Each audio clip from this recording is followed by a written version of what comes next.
CCB ಪೊಲೀಸರ ಕಾರ್ಯಾಚರಣೆ. ವಿದೇಶಿ ಚಾಕೊಲೇಟ್ಗಳನ್ನು ಅಕ್ರಮವಾಗಿ ಆಮದು ಮಾಡಿಕೊಂಡು ಮಾರ್ತಾ ಇದ್ದ ಆರೋಪಿಯ ಬಂಧನ ಮಾಡಲಾಗಿದೆ.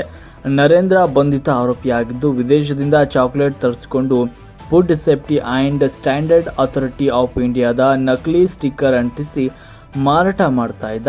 ಕಲಾಸಿಪಾಳ್ಯ ಪೊಲೀಸ್ ಠಾಣಾ ವ್ಯಾಪ್ತಿಯ ಗೌಡೌನ್ನಲ್ಲಿ ಚಾಕೊಲೇಟ್ ಇತರೆ ಪದಾರ್ಥಗಳನ್ನು ಶೇಖರಿಸಿಟ್ಟಿದ್ದ ಆರೋಪಿ.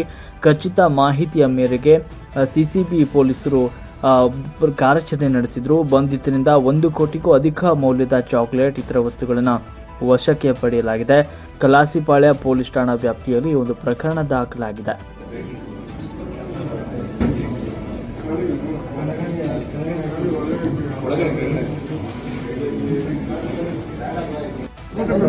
ಅದೇ ನಂಬರ್ ಅಲ್ವಾ? 2-3 ತಿಂಗಳು ಆಗೋಗುತ್ತೆ.